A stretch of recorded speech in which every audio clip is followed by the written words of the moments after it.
How's it going, everyone? Tuga here, back again with some more NHL 16 and my Boston Bruins GM mode. Now, a couple of quick things. Obviously, right here I cut straight into the draft.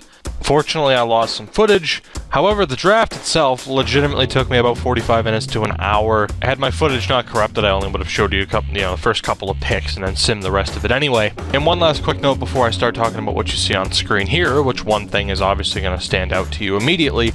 As far as the NHL series goes, if you didn't see my channel update video, first of all, link on screen now. I suggest you watch it just so you know what you can expect from me and from this channel here in the future. But in that video, I discussed how I want to make this Bruins GM mode series a lot more consistent. So I'm going to be aiming for daily uploads. It might not hit that target.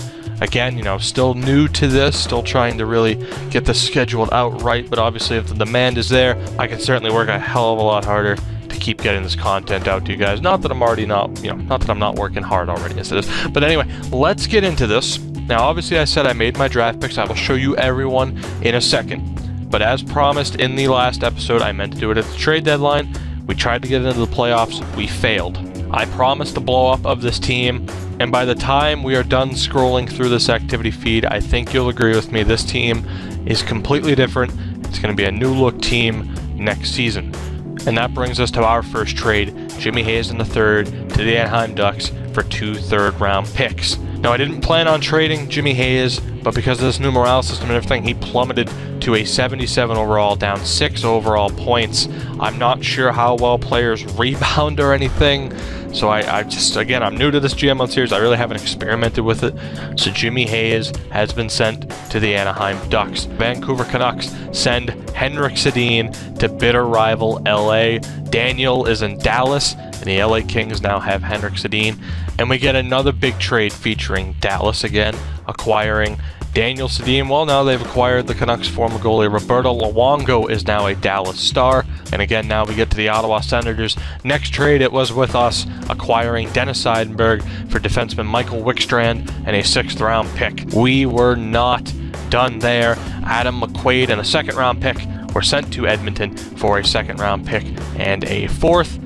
Again, we weren't done. Mark Stewart to the Philadelphia Flyers for left-wing Taylor Lear. I'm not sure. I'll make sure to look that up and know how to pronounce it right, because he looks like he could be an integral piece of this team. A 3rd-round pick as well involved. And then we get to the big one. I told you it was going to happen, and it happened. Zdeno Chara, our captain, 39 years old, only played half the season, a $7 million cap hit. I don't know how the hell Pittsburgh can afford it with Crosby, Kessel, Malkin, Fleury, and Letang, but Zdeno Chara is now a Pittsburgh Penguin. It gives him another chance to win a Stanley Cup on the way out. Again, he's got 1 year, maybe 2 max, and he wasn't going to win a cup here. I tried with the trade deadline acquisitions. I really tried to put this team over the edge. They failed. It needs to be rebuilt. We acquire a 2nd and 3rd-round pick from them. And yes, to answer your question, Patrice Bergeron will be the next captain of this team. Now again, I'll give you a look at each individual player, because obviously just having them on a list here doesn't give you much info. We have a 3rd-round pick here, 73rd overall center Travis Barron. Decent potential, high top 9 forward. Not too bad for a 3rd-round pick. We only drafted one other center, that is Keith Getson. Bottom 6 potential, not bad again for a 4th-round pick.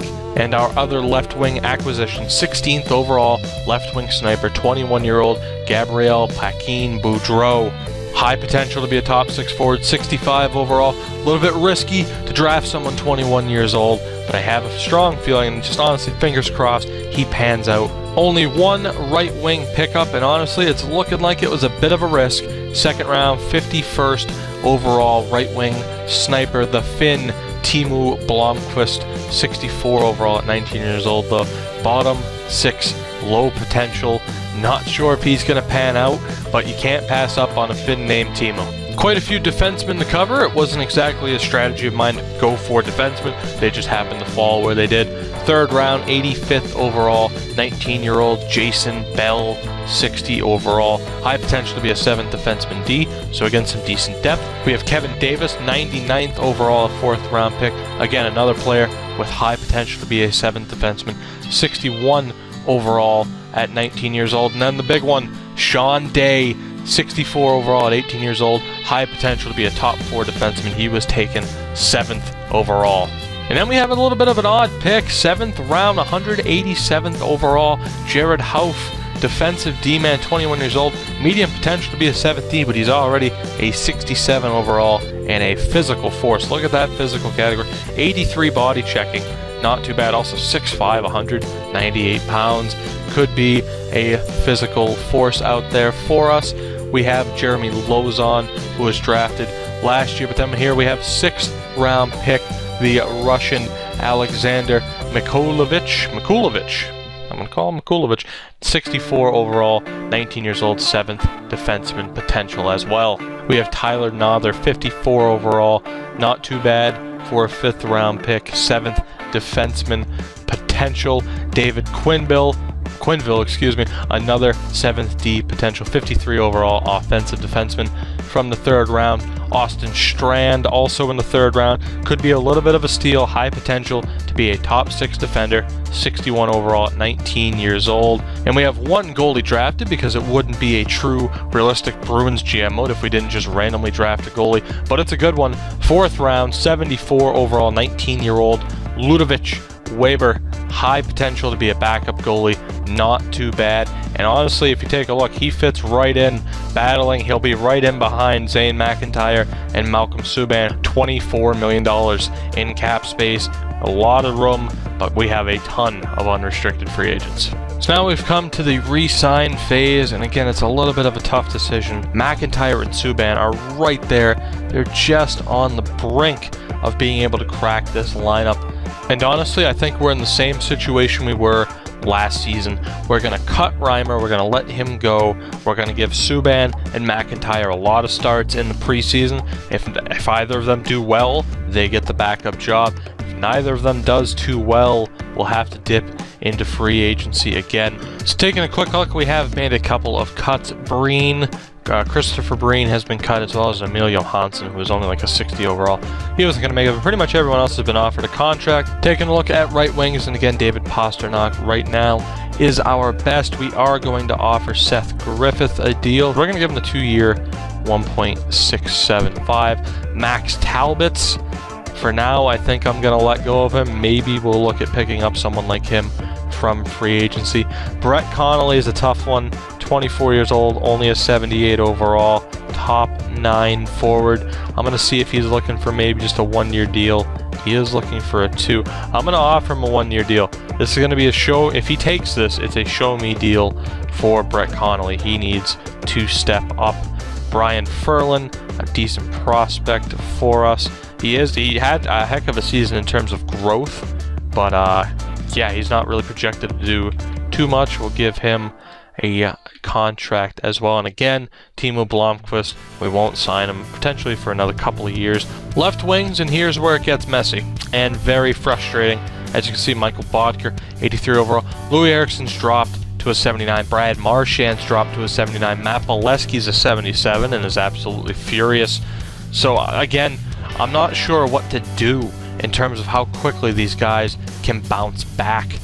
You know, particularly like Matt Molesky, still here for 4 or 5 years.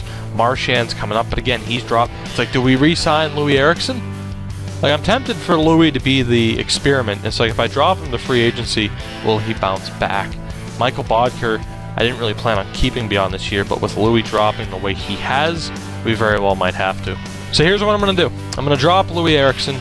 If he doesn't bounce back, when it shows him in the free agent pool, if he doesn't bounce back, well, I'm going to try like hell to trade Brad Marchand and Matt Molesky. I'm still trying to trade Matt Molesky, but he has absolutely no value. Anthony Kamara, we are going to re-sign. We are going to let DeFazio go. He doesn't have too much use for us, or we don't have too much use for him. Let's offer Kamara a deal. Peter Cehlarik, not the best prospect in the world, but let's get him in here on a 3-year entry-level deal. Jake DeBrusk will be signing up with us next season again. He is going to be one hell of a player.